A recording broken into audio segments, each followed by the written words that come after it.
열심히 일했는데 나만 가난해진 것 같다. 이 불안감은 단순한 느낌이 아니라 현실입니다. 지난 40년 동안 우리에게 통했던 경제 상식이 지금 완전히 무너졌기 때문입니다.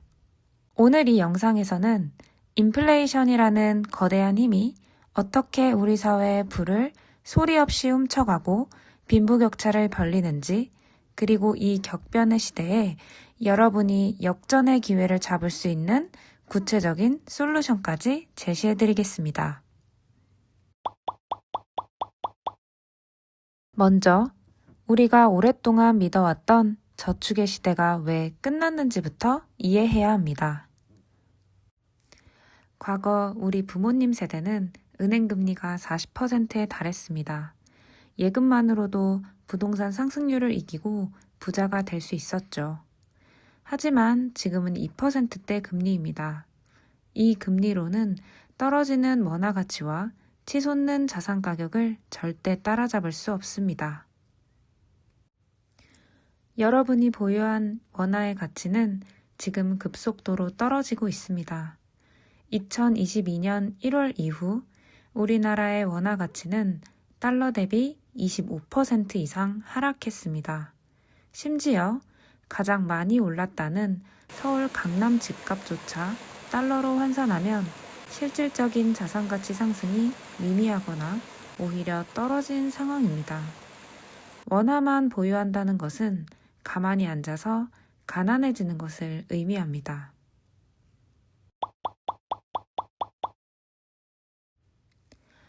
왜 이런 일이 일어났을까요?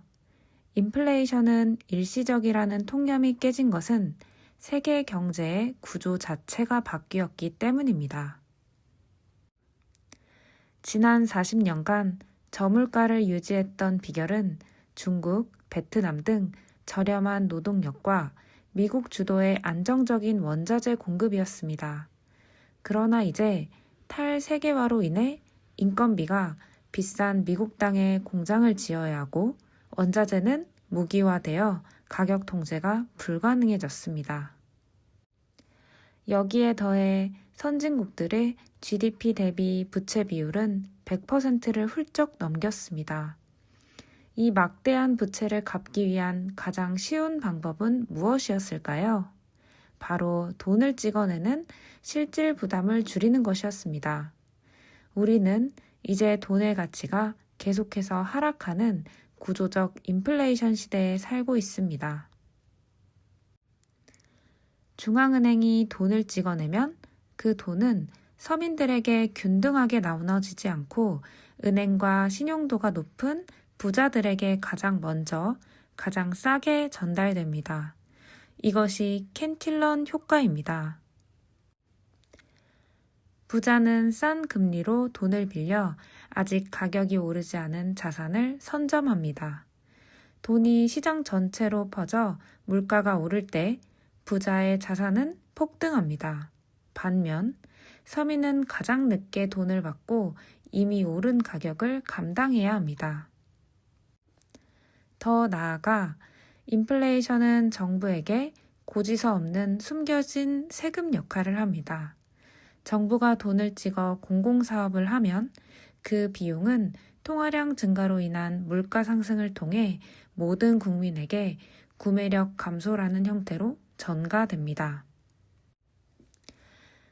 인플레이션은 또한 부를 재분배합니다. 빚의 실질 가치를 떨어뜨려 채무자에게 유리하고 채권자에게 불리합니다. 또한 금리는 쉽게 가격을 올리지만 노동자의 임금은 물가 상승을 따라가지 못해 노동자에서 기업으로 부가 이전됩니다. 이 모든 불안정한 상황이 바로 여러분에게 추격과 역전의 기회입니다. 부의 순위는 경제가 안정적일 때가 아니라 1998년 IMF, 2008년 금융위기처럼 모든 것이 요동치는 격변의 시기에 가장 활발하게 바뀝니다. 지금처럼 경제 변수가 복잡하고 변동성이 클 때가 포트폴리오를 구성하여 역전을 시도하기 가장 쉬운 때입니다. 특히 우리나라는 미국보다 7배나 빠르게 통화를 풀고 있습니다. 또한 한국 베이비 부머의 은퇴 시기가 선진국보다 3년에서 5년 정도 늦어 우리는 상대적으로 낮은 금리를 유지할 수 있는 마지막 짧은 시간을 가지고 있습니다. 이 기회를 놓쳐서는 안 됩니다. 이제 가장 중요한 질문입니다. 인플레이션의 덫에서 벗어나기 위한 구체적인 솔루션은 무엇일까요?